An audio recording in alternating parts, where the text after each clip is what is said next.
My name is Gavin Evans, and this is my review for Ted Lasso Season 1. Now, I've heard amazing things about this show for the past year, and I wasn't sure what I was getting into, but by the end of the first episode, I was like, I'm in, and the show only gets better from there. My favorite aspect of this show is the characters, and let's start off with talking about the main one, Ted Lasso himself, and he is such a fantastic character. Maybe one of my favorite TV characters ever. He's just so funny and likable and pure and kind, but it doesn't just paint him as a two-dimensional character. In fact, it shows the stuff that he's going through in his life, and that actually makes you respect him even more, and even the directions his characters take throughout the season.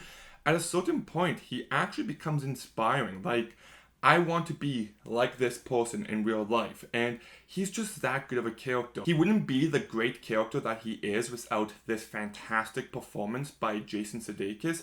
I love Jason Sudeikis as an actor, but I don't think he's ever been this good in a movie. He was really great in Colossal, but this might... Well, no, it's not even Mike. This is his best performance by a long shot. He is incredible in this show. Anytime he has to be emotional, you really buy every beat of it. The next character I'll talk about is Rebecca. And when the show begins, I'm like, oh, so she's going to be the cliche villain character. And she certainly starts off that way, but the direction they take her character was actually really inspired. They definitely have a respect for this character, and they give her depth and a proper character arc. And by the end of the season, I really liked her. Hannah Paddington gives this character such great depth and just fantastically written all around. Then there's also Coach Beard, who doesn't have much character to him, but that's because he's a caricature, which means he comes to life through his personality. You don't know much about him or his past or why he is the way that he is, but you just like him because he's just got such an easy personality to like. He's very quiet, but he has a presence. Higgins is another great character. He starts off and I'm like, oh, so he's like the cliche, bumbling sidekick character to the villain. And yeah, he kind of seems that way at first, but just like with everyone else, the show gives him more dimensions, more depth. And then at a eventual point, I'm like, I really like him. And then we also got Jamie, who's pretty much the douchebag character. And even though he's definitely more of an antagonist than anyone else in the show, he still has depth. And the show doesn't defend his actions, but you at least understand why he does them by the end. So he's really well written in that regard as well. Roy Kent is another character who starts off and he seems like a cliche douchebag character, but once again, I feel like I'm just repeating myself. Roy Kent is another character who starts off and he seems like a cliche douchebag character, but once again, I feel like I'm just repeating myself. I feel like I'm just repeating myself. I feel like I'm just repeating myself. I feel like I'm just repeating myself. I feel like I'm just repeating myself. As the season progresses, he's given a lot of depth and dimension to his character, and he goes through a really meaningful character arc of accepting that you're getting old and that you can't be as good as something as you once were. And I actually thought that element really worked. There's also a character named Nate who starts off as a quieter character, but you watch him gain his confidence and gain more personality as the season progresses, and it's just a nice character arc for someone like that. I think Nick Mohammed does a really great job in this show. And the last character I'm going to mention is Keely. She is fantastic. She's upbeat, funny, and kind of like the female equivalent of Ted Lasso, and Juno Temple, who I've been a big fan of for years. She really gets a chance to shine in this show. Just as I was talking about all those characters that make this show as good as it is, you start to realize that this show could have been a cliche, two-dimensional show, but instead, each character is given attention and respect, and you can tell that the writers really care about the characters they're putting onto the screen. And in that element, the show really shines.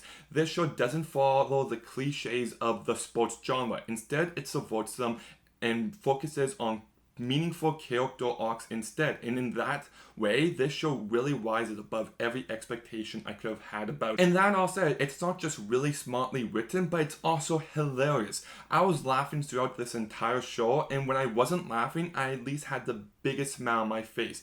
It is a genuinely uplifting and feel-good show in every way, but that doesn't mean we don't get moments of sadness. There were a few moments in this show that really did break my heart, and that I might have gotten a bit of a, I might have shed a few tears, maybe one or two, but it's just that good. You're emotionally invested in these characters, in this story, and it's hit every single emotional beat that it needed to hit. And the show is only half-hour long. I watched this show in like 2 or 3 days, which is really good for me, and it's just such an easy show to watch. It is the perfect length. Didn't need to be longer, and if it was too short, it wouldn't feel enough. It is the perfect length. I also really like the soundtrack to this show. There's a moment where Forever by Mumford & Sons play, and it's a great song, along with Leader of the Landslide by the Human Neils. I kind of like that folk music, so it's nice to have it in this show. It gives the show a nice flavor, and Marcus Mumford actually did do the music for this show, the lead singer of, Mumford & Sons. He is the Mumford in Mumford & Sons, and the Sons are the Sons in Mumford & Sons.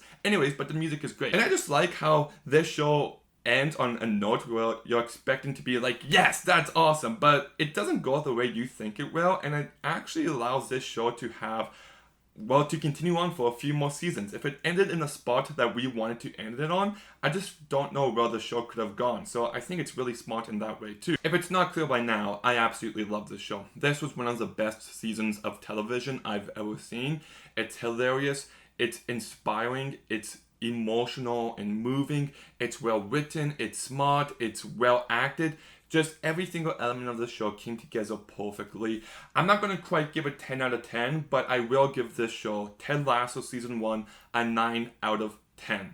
Okay, before I end this review, there are 4 moments that I want to talk about that do lean into the spoiler territory, so if you haven't seen the show, then turn it off now, but if you have seen it, keep watching. Let's go. The episode where Ted's wife and his kid come to see him, and then at the end he realizes that he has to let his wife go.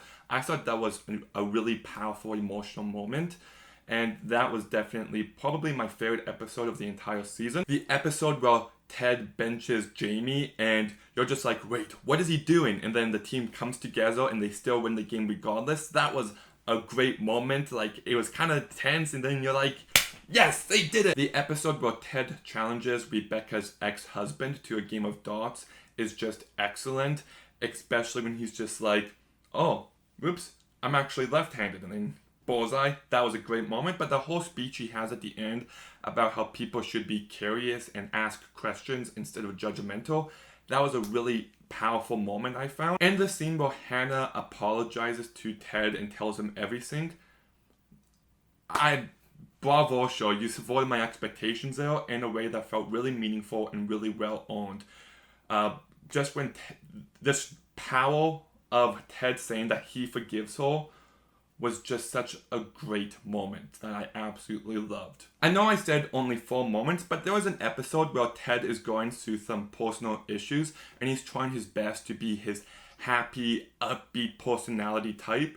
And I just really related to that episode. I did work a job once where I was known as the happy, upbeat, funny jokester guy. And there were times where I was going through stuff and trying to keep up that persona while going through that stuff and the challenges that Ted went through in that episode, I just really related to. That episode really struck a chord with me. But yeah, I really love this show. Like I said, I give it a 9 out of 10 and it could go up. I cannot wait for season 2. But if you watched Ted Lasso, get it? You have to imagine a whoop in my hand. Let me know what you thought about it. Make sure you like, comment, subscribe. Stay tuned for some more videos soon. And Gavin out.